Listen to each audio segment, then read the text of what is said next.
Le 26 juillet 2023, il se passe quelque chose qui pendant des décennies semblait impossible. Devant le Congrès des États-Unis, l'ancien officier du renseignement David Grosh affirme que différentes agences gouvernementales participent à des programmes secrets visant à récupérer une technologie d'origine inconnue. Ces déclarations font le tour du monde en quelques heures et replacent le phénomène OVNI au centre de la conversation publique. Les accusations comportent des éléments qui touchent croyants et sceptiques. Grosh parle de projets secrets, de matériaux récupérés et d'une structure fondée sur le secret qui, selon ses témoignages, s'étend sur plusieurs générations. À partir de là, plus rien ne sera jamais pareil. Surtout lorsque, dans les premiers mois de 2026, le gouvernement des États-Unis commence à déclassifier des dossiers qui confirment beaucoup de ce que le sujet avait révélé à l'époque. Mais ne nous avançons pas. C'est précisément dans ce contexte que Steven Spielberg prépare un nouveau film centré sur l'idée de la révélation. Le choix du sujet n'est pas un hasard. Depuis plus d'un demi-siècle, le réalisateur entretient une fascination constante pour la possibilité que l'humanité ne soit pas seule dans l'univers. Mais pour comprendre pourquoi nous sommes à un moment charnière de l'histoire, il est nécessaire de parcourir les épisodes qui ont façonné la manière dont les gouvernements, les scientifiques et les citoyens ont interprété et interprètent le phénomène OVNI. Soyez les bienvenus dans ce spécial consacré à l'enquête officielle américaine sur les soucoupes volantes. Téléchargez-le, utilisez-le, puis dites-moi comment ça s'est passé. Commençons. Quand le gouvernement décide d'enquêter, en 1948 à peine, la Seconde Guerre mondiale terminée et en plein début de la guerre froide, l'armée de l'air des États-Unis a pris une décision sans précédent. Le nombre de signalements d'objets étranges observés dans le ciel augmente constamment et les autorités estiment que la question mérite une enquête officielle. C'est ainsi qu'est né le projet SeaGen, le premier programme gouvernemental créé spécifiquement pour étudier ce qui, à l'époque, ne recevait pas encore de définition claire. La création de ce projet reflète une préoccupation très concrète. Les États-Unis viennent d'entrer dans une nouvelle ère géopolitique, marquée par la rivalité avec l'Union soviétique. Chaque objet inconnu détecté dans l'espace aérien représente une menace potentielle. Les chercheurs doivent déterminer s'il s'agit d'une technologie étrangère, de phénomènes atmosphériques mal interprétés ou de quelque chose de complètement différent. La question se pose car, au cours des mois précédents, une véritable vague d'observations a eu lieu. Tout commence le 24 juin 1947 lorsque le pilote Kenneth Arnold survole une zone près du mont Rainier, dans l'État de Washington. Pendant le vol, il observe 9 objets brillants se déplaçant à une vitesse extraordinaire. Sa description du mouvement, comparée à une assiette rebondissant sur l'eau, suscite un énorme retentissement médiatique. La nouvelle provoque une réaction immédiate. Des dizaines de personnes affirment avoir vu des objets similaires. Des pilotes civils, militaires et des citoyens ordinaires commencent à envoyer des rapports aux autorités. Ce qui semblait au départ être une curiosité journalistique devient rapidement un phénomène national. Quelques semaines plus tard, survient l'épisode qui marquera à jamais l'histoire des ovnis. En juillet 1947, près de Roswell, Nouveau-Mexique, des débris apparaissent éparpillés dans un champ. La base aérienne locale publie un communiqué annonçant la récupération d'une supposée soucoupe volante. Si vous souhaitez en savoir plus sur l'affaire de Roswell, je vous recommande de visiter la chaîne Dimension Analogue, qui vient de publier un rapport complet à ce sujet. Pour l'instant, il suffit de savoir que pendant que Roswell fait la une des journaux, d'autres incidents continuent d'arriver sur les bureaux militaires. L'un des plus marquants se produit le 7 janvier 1948. Ce jour-là, le capitaine Thomas Mantle décolle avec d'autres pilotes pour intercepter un objet observé au-dessus du Kentucky. Pendant la poursuite, Mantle monte à une grande altitude et perd le contact avec la tour de contrôle. Quelques minutes plus tard, son avion s'écrase, provoquant sa mort. L'épisode provoque une énorme émotion publique et devient l'un des premiers cas d'OVNI associés à une tragédie aérienne. C'est précisément la combinaison d'événements, comme ceux d'Arnold, Roswell et Mantle, qui poussent à la création du projet Zang. Les enquêteurs commencent à recueillir des témoignages, des photographies, des rapports radars et des observations militaires. Certains cas semblent explicables, d'autres s'avèrent beaucoup plus difficiles à classer. L'incertitude domine les premières étapes du programme. Au fil des mois, les conclusions génèrent des tensions au sein même de l'armée de l'air. Au milieu de ce débat, le projet Zang est remplacé en 1949 par le projet Grudge, une initiative qui adopte une position nettement plus sceptique face aux rapports reçus. Le changement d'approche n'arrive cependant pas à freiner le phénomène. Les rapports continuent d'affluer de différentes régions du pays, et chaque nouvel incident alimente l'intérêt de la presse et du public. La situation atteint un point critique en 1952, lorsqu'une série d'événements survenus au-dessus même de la capitale américaine oblige à repenser une fois de plus toute la stratégie d'enquête. L'histoire des ovnis est sur le point d'entrer dans une nouvelle étape cruciale. Une étape où le gouvernement ne se demande plus seulement ce qui apparaît dans le ciel, mais aussi comment il doit réagir lorsque des millions de personnes observent ces événements en même temps. La bataille pour l'opinion publique. En 1952, le projet Grudge a déjà été remplacé par le célèbre et tristement célèbre projet Livre bleu. Loin de diminuer, les observations semblent se multiplier. Le nombre de rapports reçus cette année-là atteint des niveaux qui inquiètent aussi bien les chercheurs que les agences de sécurité. La situation atteint un point critique lorsque, les nuits des 19 et 20 juillet de cette année-là, des opérateurs radars de l'aéroport national de Washington détectent plusieurs échos inconnus se déplaçant au-dessus de la capitale américaine. Les objets apparaissent dans des zones restreintes, changent de direction de manière abrupte et provoquent une mobilisation immédiate des autorités. Certains contrôleurs affirment observer des lumières correspondant aux signaux enregistrés sur les équipements. Une semaine plus tard, dans la nuit du 26 au 27 juillet, le phénomène se reproduit. De nouveaux échos apparaissent au-dessus de Washington et des avions intercepteurs sont envoyés pour enquêter. Chaque fois que les chasseurs s'approchent, les objets semblent s'éloigner. Les journaux du monde entier suivent les événements de près et la Maison-Blanche commence à recevoir des questions sur ce qui se passe. Pour les organismes de renseignement, l'inquiétude ne porte pas uniquement sur les objets observés. Il existe un autre problème qui semble encore plus urgent. Si une situation de crise internationale venait à se produire, une avalanche de rapports d'OVNI pourrait saturer les systèmes de communication et générer de la confusion au sein des structures militaires.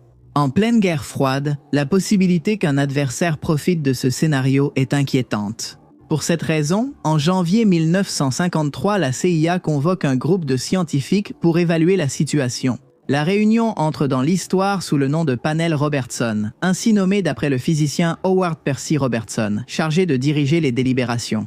Pendant plusieurs jours, les spécialistes examinent des rapports, des photographies, des films et des témoignages. Les conclusions s'avèrent décisives pour les décennies suivantes. Les membres du panel estiment que la majorité des cas possèdent des explications conventionnelles et que le phénomène ne représente pas une menace directe pour la sécurité nationale. Cependant, leurs recommandations vont bien au-delà de la simple évaluation scientifique. Les experts suggèrent de réduire l'intérêt du public pour les ovnis par le biais de campagnes éducatives, de la participation des médias et d'actions visant à diminuer l'impact que les observations ont sur la population. Au fil des années, cet épisode devient l'un des éléments centraux des futures théories de dissimulation. De nombreux chercheurs considèrent que la commission Robertson marque le début d'une stratégie institutionnelle visant à contrôler la perception du public. Et c'est précisément à cette époque qu'apparaît une figure inattendue qui observe toute cette situation sous un angle complètement différent. Alors que des militaires, des scientifiques et des agences de renseignement analysent les radars, l'un des penseurs les plus influents du XXe siècle se demande « Que signifient les ovnis pour l'esprit humain ?» Son nom est Carl Jung et son interprétation ouvrira une dimension totalement nouvelle au sein du mystère. Les visiteurs de l'inconscient. Au milieu des années 50, le psychiatre suisse est déjà l'une des figures intellectuelles les plus influentes du monde. Ses travaux sur l'inconscient collectif, les symboles et les archétypes ont transformé la psychologie moderne. Quand il se demande ce que signifient les ovnis, il le fait depuis une perspective très différente de celle des militaires ou des chercheurs aéronautiques. Jung observe que les rapports continuent d'apparaître dans de nombreux pays et que les descriptions présentent des similitudes surprenantes. Des objets circulaires, des lumières brillantes et des figures descendant du ciel commencent à faire partie d'un récit mondial qui traverse les frontières, les langues et les cultures. Pour lui, cet aspect est aussi fascinant que les observations elles-mêmes. En 1954, l'un des épisodes les plus importants de la vague européenne se produit.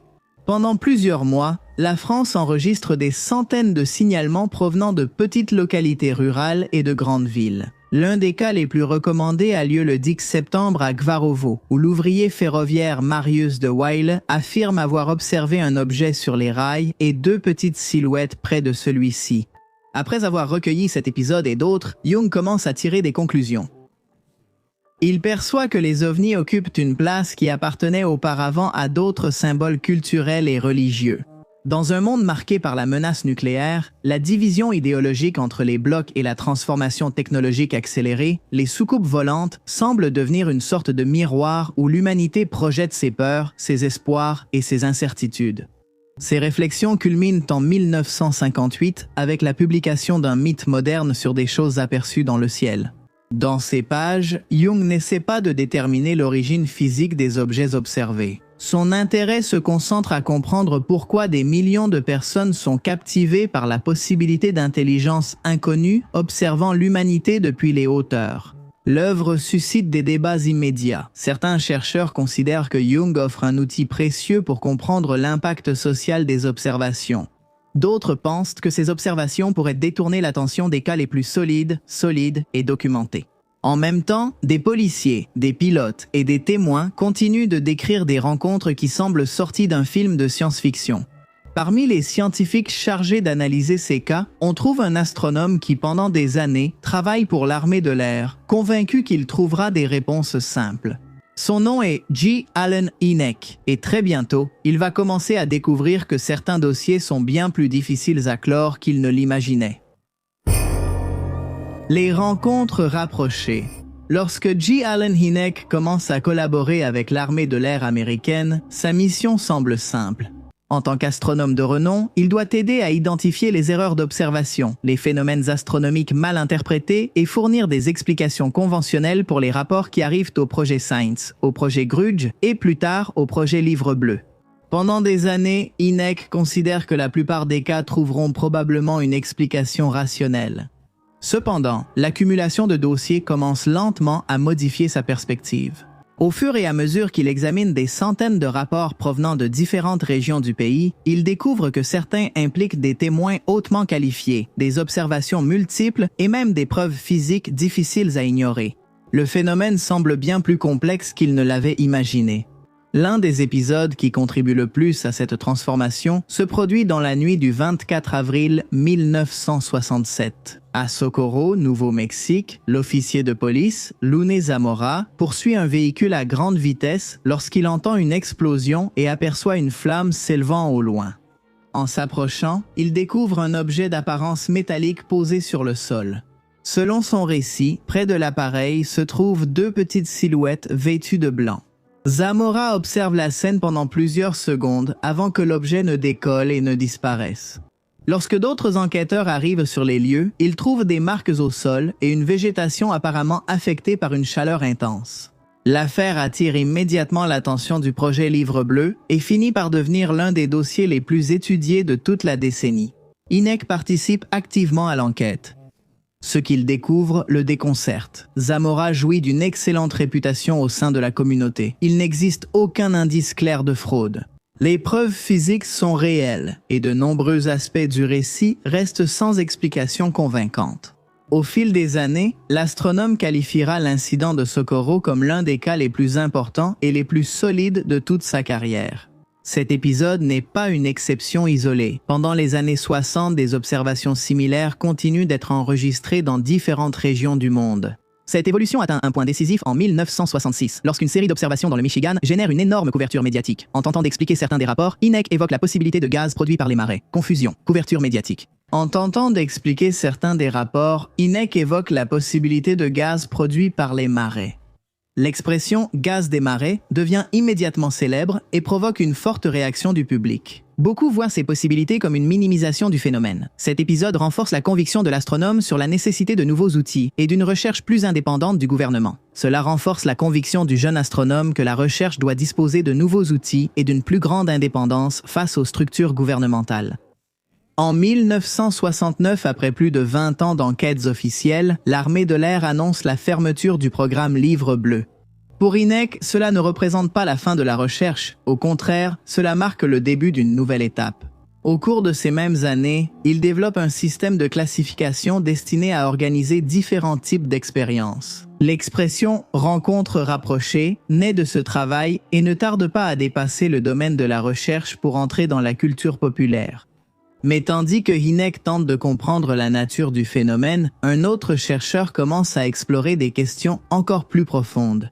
Un scientifique français installé aux États-Unis observe des schémas qui semblent se répéter au fil des siècles entiers. Pour lui, les ovnis font partie d'un mystère bien plus vaste qui dépasse la simple hypothèse extraterrestre. Il s'appelle Jacques Vallée et ses idées vont changer à jamais la façon dont de nombreux chercheurs interprètent ce mystère. Des êtres d'une autre dimension. Né en France et formé en astronomie et en sciences informatiques, Jacques Vallée possède une combinaison rare de rigueur scientifique et d'ouverture intellectuelle. Son objectif n'est pas de prouver une théorie préconçue, mais de suivre les preuves là où elles le mènent. La relation entre Jacques Vallée et Joseph Hynek devient particulièrement importante au cours de ces années. Tous deux partagent de longues conversations sur les cas les plus déconcertants et sur les chercheurs indépendants. Bien qu'il convienne que le phénomène requiert une attention sérieuse, Jacques Vallée adopte une vision de plus en plus large du problème. Pour lui, il y a un détail qui attire particulièrement l'attention. Les récits modernes de rencontres avec des objets volants semblent partager des éléments avec des histoires beaucoup plus anciennes. Les noms changent, les contextes culturels changent et les interprétations changent, mais toujours, certains schémas semblent se répéter de génération en génération. La présence d'entités étranges, les altérations de la perception du temps et les rencontres qui transforment profondément les témoins apparaissent aussi bien dans les légendes anciennes que dans les rapports contemporains. L'un des cas qui influence le plus ces réflexions se produit le 1er juillet 1965 à Val-en-Saulx, une petite localité du sud de la France. Ce matin-là, l'agriculteur Maurice Massé se rend à son champ et aperçoit un objet de forme ovale posé sur le sol. Près de lui, il distingue deux petites silhouettes. Selon son récit, les entités l'observent pendant quelques instants avant de retourner à l'appareil, qui décolle silencieusement et disparaît dans le ciel. Ce qui fascine Vallée, ce n'est pas uniquement la possibilité d'une visite extraterrestre. Ce qui l'intrigue, c'est le caractère profondément étrange de l'expérience. De nombreuses rencontres semblent se comporter comme si elles étaient conçues pour défier la visite extraterrestre. L'homme propose peu à peu que les ovnis ne proviennent pas nécessairement d'autres planètes, mais de dimensions parallèles ou de réalités qui coexistent avec la nôtre. Il démontre également que les observations ne sont pas exclusives à l'ère moderne, mais qu'elles ont des racines historiques identiques aux récits anciens de fées, de lutins et d'apparitions. Il avance que le phénomène fonctionne comme un mécanisme de contrôle ou de rétroaction conçu pour manipuler l'imagination humaine et modifier lentement le système de croyance de la société. Il soutient finalement que le comportement déconcertant et illogique des ovnis peut être intentionnel, conçu pour submerger notre esprit rationnel. Au cours des années 70, Vallée développe ses idées dans une série de livres qui suscitent de vifs débats.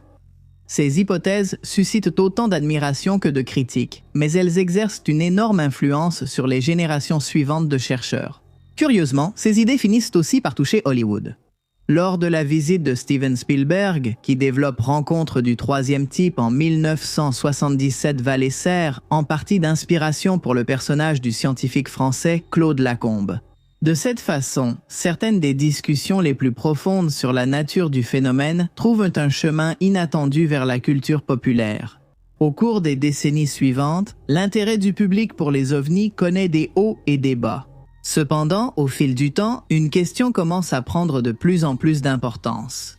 Que se passerait-il si certaines des rumeurs concernant des programmes secrets, la récupération de matériaux inconnus et la dissimulation gouvernementale contenaient une part de vérité?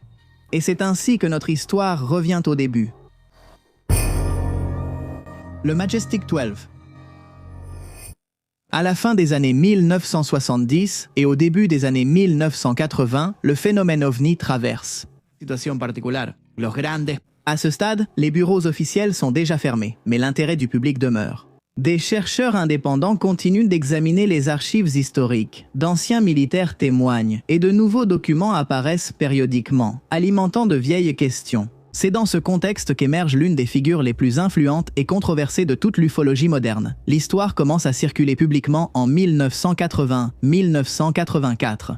Cette année-là, le chercheur Jaime Yandera reçoit anonymement une série de documents, connus sous le nom de Majestic, qui semblent extraordinaires. Selon ces documents, en 1947, le président Harry Truman aurait autorisé la création d'un groupe ultra-secret connu sous le nom de Majestic 12 ou simplement MJ-12. Sa mission consistait à étudier les débris récupérés après des incidents liés à des objets volants non identifiés et à gérer toutes les informations liées au phénomène.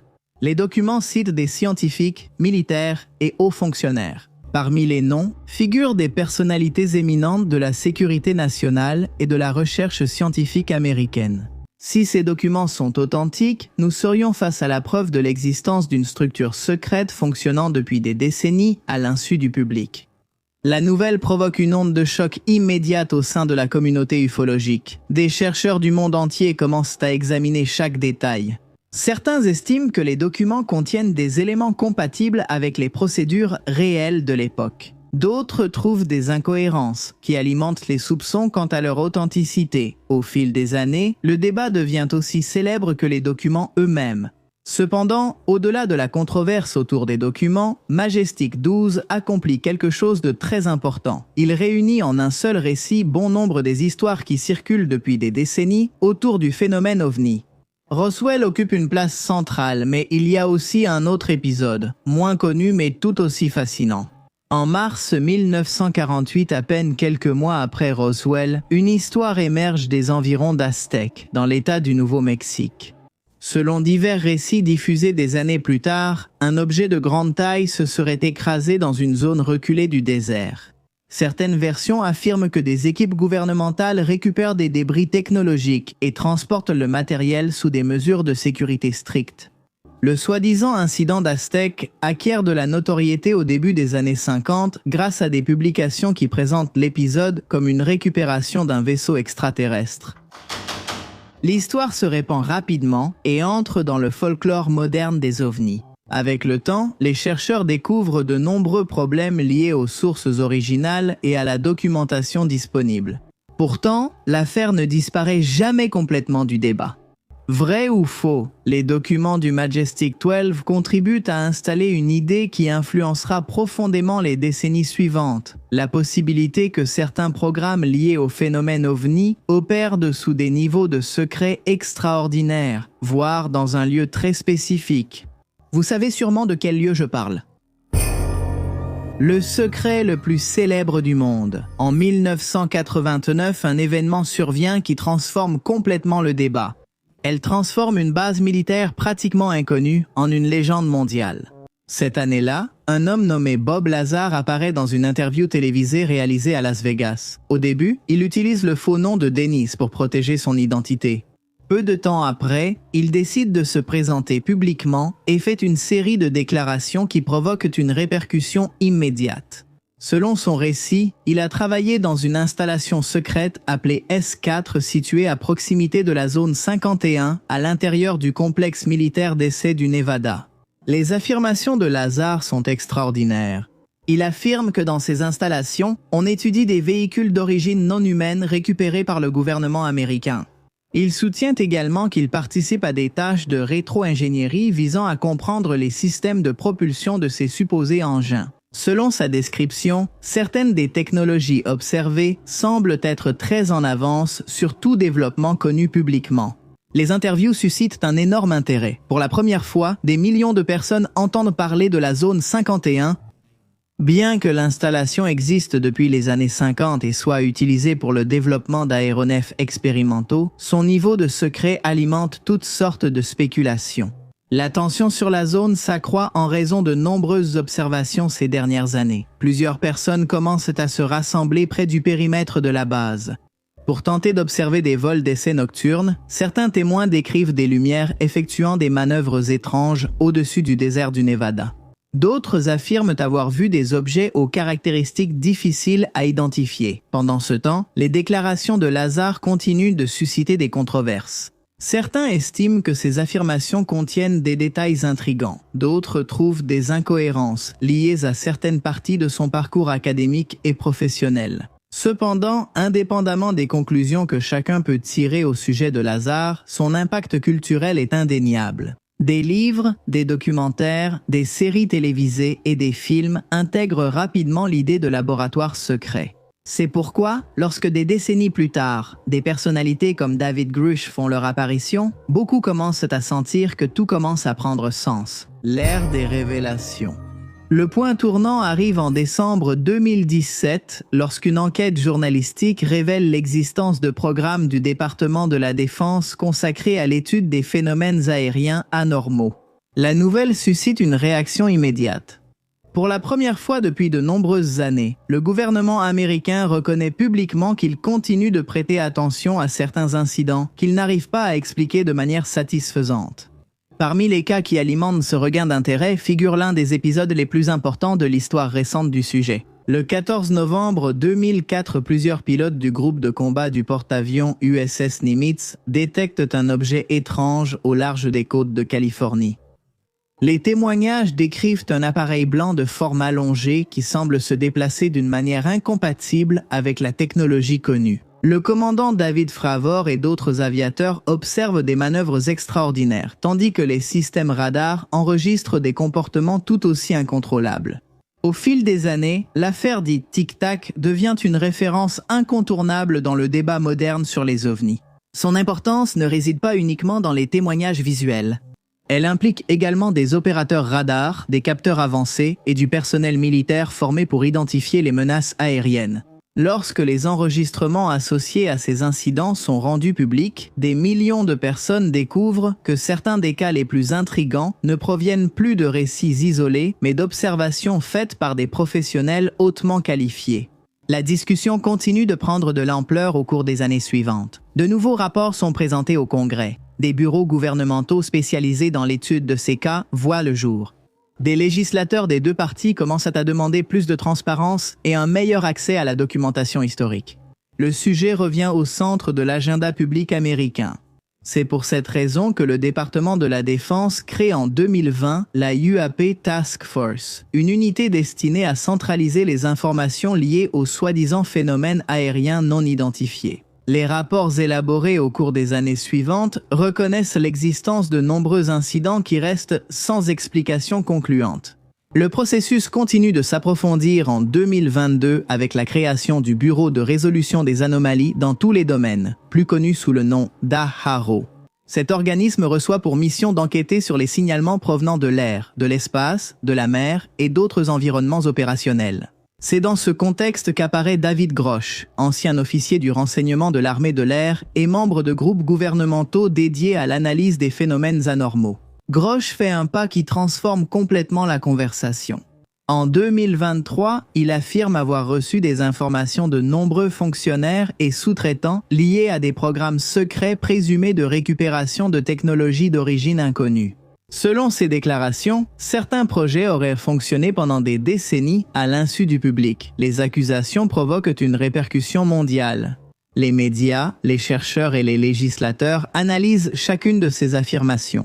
Ce qui est certain, c'est que le phénomène OVNI retrouve une place qu'il n'avait pas atteinte depuis les années les plus intenses de la guerre froide. À mesure que les audiences législatives et les demandes de déclassification progressent, de nombreux observateurs commencent à remarquer une curieuse coïncidence historique.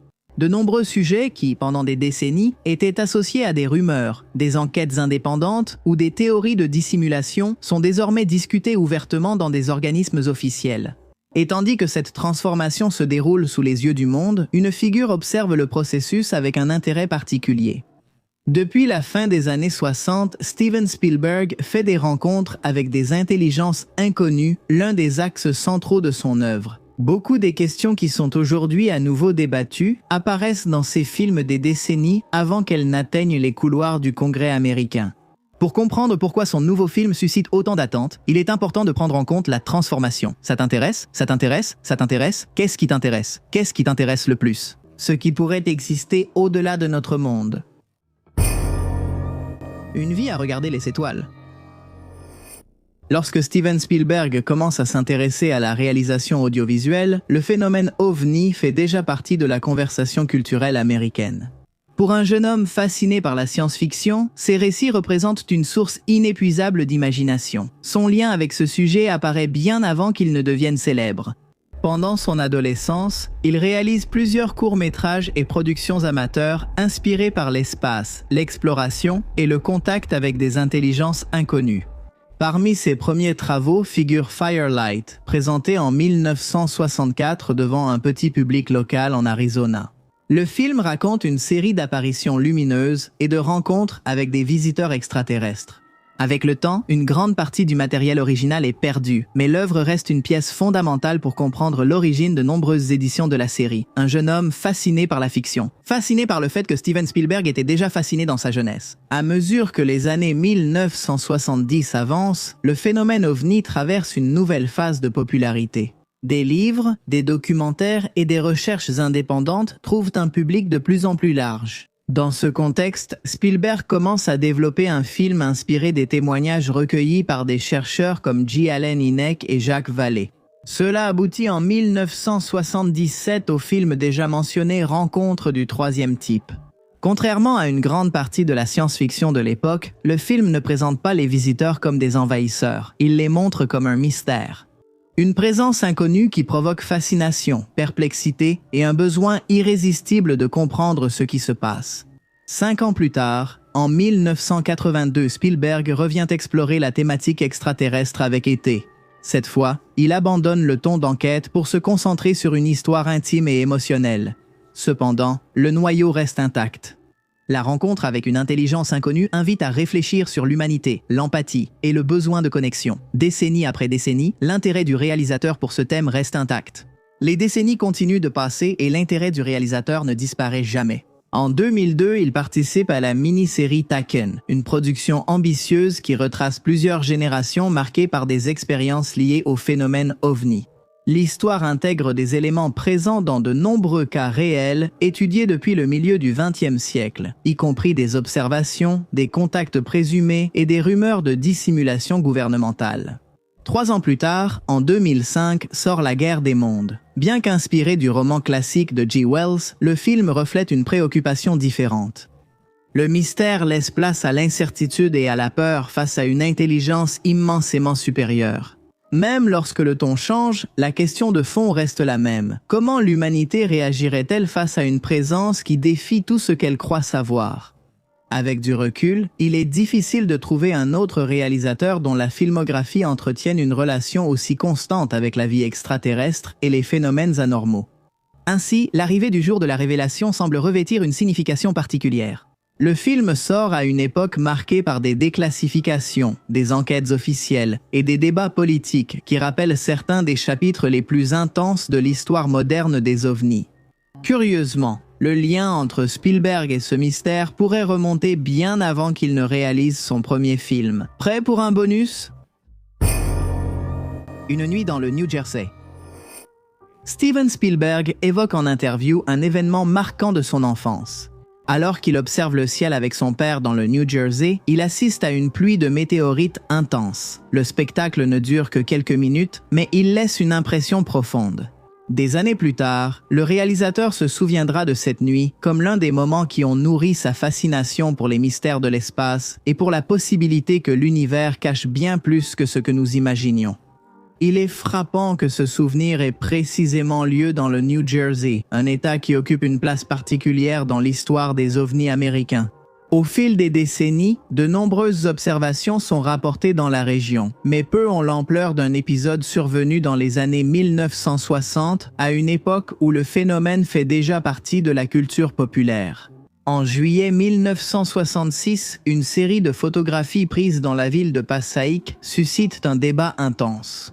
Les images montrent un objet lumineux suspendu dans le ciel et attirent rapidement l'attention des chercheurs, des journalistes et des passionnés du phénomène. Comme pour beaucoup de cas de cette époque, les débats se multiplient. Certains considèrent que les photographies représentent une preuve extraordinaire, tandis que d'autres pensent qu'il existe des explications plus conventionnelles. Le mystère reste entier et les images finissent par faire partie des vastes et ambivalentes archives de l'ufologie américaine. À cette époque, une théorie apparaît, qui n'est généralement pas prise en compte et que nous voulions inclure pour conclure ce rapport. En 1967, le biologiste, naturaliste et écrivain britannique Evan T. Sanderson, l'un des créateurs de la cryptozoologie, propose une idée aussi étrange que fascinante. Après avoir analysé de nombreux cas similaires, Sanderson avance que certains ovnis pourraient ne pas être des machines construites par une intelligence avancée, mais des organismes vivants capables de se déplacer dans les airs. Dans les airs, l'espace et même les océans. Selon son hypothèse, certaines caractéristiques observées par les témoins, comme des mouvements apparemment erratiques, des changements de forme et des comportements difficiles à interpréter selon une logique mécanique, pourraient être compatibles avec des entités biologiques inconnues. Pendant des décennies, l'hypothèse de Sanderson est restée reléguée aux marges de l'ufologie, associée davantage à la spéculation qu'à la recherche formelle. Cependant, près de 60 ans plus tard, certaines observations modernes ont amené certains chercheurs à reconsidérer des possibilités qui, pendant longtemps, semblaient extravagantes.